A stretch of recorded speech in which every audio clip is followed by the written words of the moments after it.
আজকের এই ক্লাসে আমরা শিখব নবম দশম শ্রেণীর গণিত বইয়ের ষষ্ঠ অধ্যায় রেখা কোণ ও ত্রিভুজ।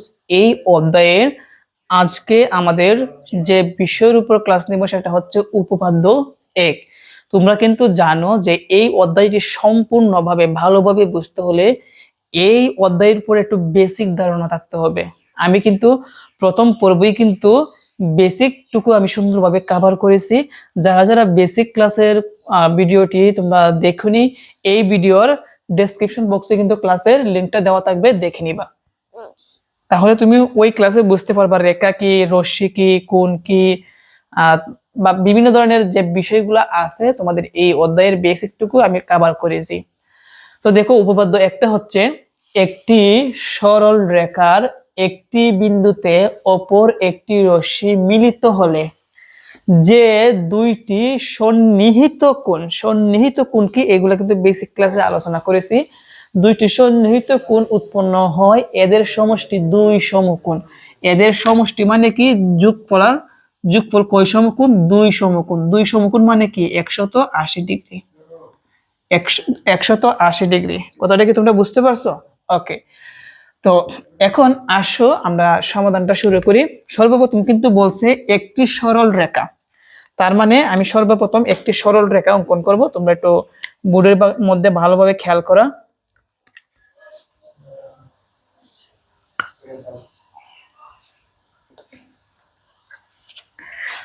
সরল রেখা কিভাবে আঁকতে হয় এটা তোমরা পারো। এটা হচ্ছে একটা কি সরল রেখা। ওকে, তো আমি একটা সরল রেখা দিলাম এবং এই সরল রেখাটার নাম দিয়ে দিই, নাম দিলাম কি এ বি। যেহেতু এই সরল রেখাটার আমরা নাম এ বি দিছি, সেই জন্য আমরা লিখবো মনে করি এ বি সরল রেখাটি। ওকে ওকে, একটি সরল রেখার একটি বিন্দুতে, তো আমরা যে সরল রেখাটা দিলাম এটার একটা বিন্দুতে, তো আমি একটা বিন্দু দিলাম, মনে করো এই যে আমরা একটা বিন্দু দিলাম এবং বিন্দুর নাম দিলাম কি ও দিলাম।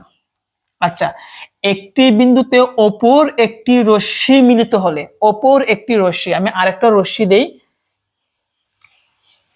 আমি আরেকটা রশ্মি দিলাম, মনে করো এইটা ও সি, এটা আরেকটা রশ্মি, এটা হচ্ছে রশ্মি দিতে হলে এখানে তীর দিতে হবে একটা।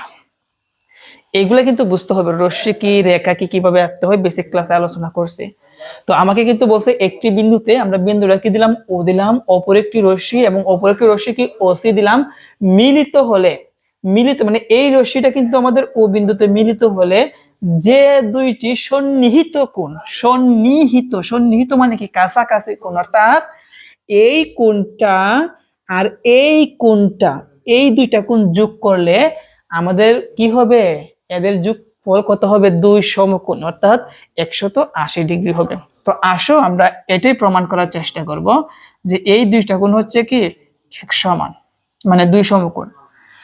তো এখন আসো আমরা বিশেষ নির্বাচনটা লিখি। মনে করি এ বি সরল রেখাটির ও বিন্দুতে, আমরা এ বি সরল রেখাটির কোন বিন্দু নিয়েছিলাম? একটি বিন্দু ও বিন্দুতে ও সি রশ্মির প্রান্ত বিন্দু মিলিত হলে, মিলিত হয়েছে মানে এই ও সি রশ্মির এটা হচ্ছে প্রান্ত বিন্দু, উতে মিলিত হয়েছে, ফলে ফলে দুইটা কোণ কিন্তু সৃষ্টি হয়েছে। একটা হচ্ছে কোণ এ ও সি, একটা কি কোণ এ ও সি, অর্থাৎ এই কোণটুকু।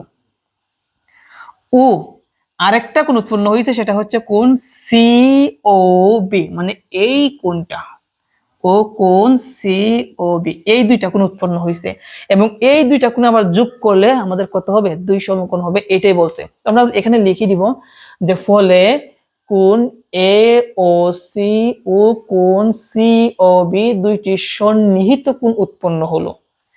এখন এই দুইটা কোণকে আমাদের দুই সমকোণ বোঝাতে আমাদের কি করতে হবে? এই এ বি এর উপর একটা লম্ব আঁকতে হবে ওডি। আমি যদি লম্ব অঙ্কন করি তাহলে এদিকে 90 ডিগ্রি, এদিকে 90 ডিগ্রি, 90 কত হবে? 180, দুই সমকোণ হবে, আমরা প্রমাণ করতে পারবো। সেই জন্য আমরা একটা কাজ করব, আমরা এ বি এর উপর একটা লম্ব অঙ্কন করব। আমরা একটা লম্ব অঙ্কন করব। কি অঙ্কন করব? লম্ব। এটা আমরা নাম দিলাম ওডি, লম্ব অঙ্কন করি। ওকে, তো আশা করি আমাদের এই প্রশ্ন অনুযায়ী আমাদের চিত্রটা কিরকম হবে তোমরা ভালোভাবে বুঝতে পেরেছো। এবং দুই সমকোণ, এই দুইটা কোণ দুই সমকোণ বোঝাতে আমরা কি করলাম, এখান থেকে ডি ও একটা লম্ব অঙ্কন করছি। সেই জন্য আমরা লিখবো এবি রেখার উপর, মানে এবি রেখার উপর ডিও, ডিও লম্ব আঁকি। এখন সন্নিহিত কোণদ্বয়ের সমষ্টি, যেহেতু বলছে যে সন্নিহিত যে কোণ উৎপন্ন হবে এদের সমষ্টি, এখন আমরা এই সন্নিহিত কোণ দুইটা সমষ্টি করব। আমরা লিখবো কোণ, তো সন্নিহিত কোণ দুইটা কি ছিল, একটা ছিল এ ও সি, আমরা কিন্তু এই জায়গার মধ্যে লিখছি কোণ এ ও সি। যেহেতু সমষ্টি তার মানে কি দিতে হবে, প্লাস দিতে হবে। পরবর্তী সন্নিহিত কোণটা কি, কোণ সি ও বি, আমরা কিন্তু এই জায়গার মধ্যে লিখছি, লিখবো কোণ সি ও বি। এখন আমরা তো জানি এই দুইটা দেখতেই পাচ্ছি, যে আমরা দেখলেই বুঝতে পারি যে এই দুইটা হচ্ছে দুই সমকোণ, মানে 180 ডিগ্রি, কিন্তু আমাকে তো প্রমাণ করে দেখাতে হবে তাই না। তো প্রমাণ করার জন্য কিন্তু আমরা একটা লম্ব দিছি ডিও। এখন ডিও লম্ব দেওয়ার পর দেখো এই জায়গার মধ্যে কোণ হয়েছে, তিনটা কোণ উৎপন্ন হয়েছে। একটা হচ্ছে এই কোণটা, আরেকটা হচ্ছে যে এই কোণটা, আর একটা হচ্ছে কি এই কোণ, তিনটা কোণ উৎপন্ন হয়েছে। আমরা এখন এই তিনটা কোণ এই জায়গার মধ্যে লিখব। প্রথম কোণটা হচ্ছে এ ও ডি, তাহলে আমরা লিখব কোণ এ, আচ্ছা একটা কথা আমি এইভাবে আরো সহজভাবে বলি, কোণ এ ও সি, কোণ এ ও সি। আমাদের যে এই কোণটা আছে, এই কোণটা কিন্তু আমরা লম্ব দেওয়ার পর দুইটা কোণে বিভক্ত হয়েছে, একটা হচ্ছে এইটুকু কোণ, আর একটা হচ্ছে কি এইটুকু কোণ। আমরা এই এ ও সি এর পরিবর্তে আমরা এই দুইটা কোণকে যোগ করলে কিন্তু আমাদের এ ও সি হয়। কথাটা কি তোমরা বুঝতেছো? আমি আবার বলি, এ ও সি, এ ও সি এই কোণটা আমাদের কিন্তু এই দুইটা কোণের যোগফলের সমান। তাহলে আমরা লিখব কোণ এ ও ডি যোগ আরেকটা কি এই কোণটা, কোণ ডি ও সি, কোণ ডি ও, কোণ ডি ও সি যোগ পরবর্তী দেখো সিওবি, সিওবি এর জায়গায় আমরা কি করব, সিওবি এর জায়গায় সিওবি রেখে দিব। এখানে একটা কোণই আছে, দিলাম কোণ, কোণ সিওবি। তো তোমরা কিন্তু দেখতেই পাচ্ছ, তোমরা দেখতেই পাচ্ছ যে এখানে এই কোণটা আর এই কোণটা মিলাইয়া কিন্তু আমাদের কোণ এওসি আমরা লিখছি, আর সিওবি এর জায়গায় সিওবি কি করলাম, আমরা রেখে দিলাম। এখন একটা জিনিস খেয়াল করো তো তোমরা ভালোভাবে, এই জায়গার মধ্যে কোণ এ ও ডি, অর্থাৎ এ ও ডি, আমি আবার বলি কোণ এ ও ডি, এই যে কোণটুকু আছে এটা কিন্তু এক সমকোণ, যেহেতু আমরা লম্ব দিছি এটা কিন্তু 90 ডিগ্রি। তাহলে আমরা কোণ এ ও ডি যেহেতু এক সমকোণ, এটা কোনো পরিবর্তন নাই, এটা আমরা জায়গায় রেখে দিলাম, প্লাসের জায়গায় প্লাস।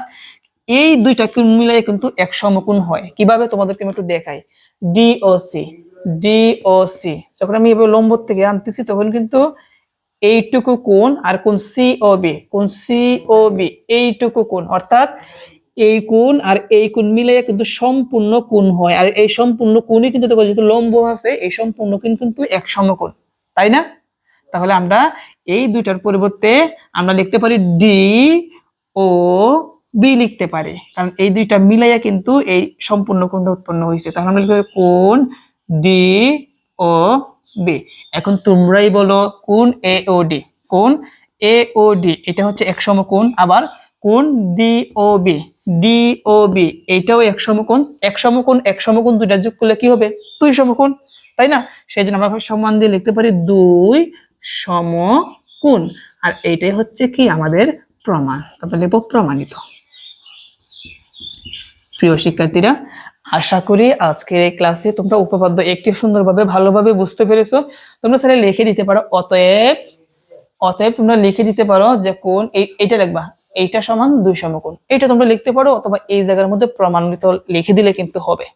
আজকের ক্লাস এই পর্যন্তই, আমরা নেক্সট পর্বে তোমাদের উপপাদ্য দুইটা সমাধান করব। সবাই ভালো থেকো, আল্লাহ হাফেজ।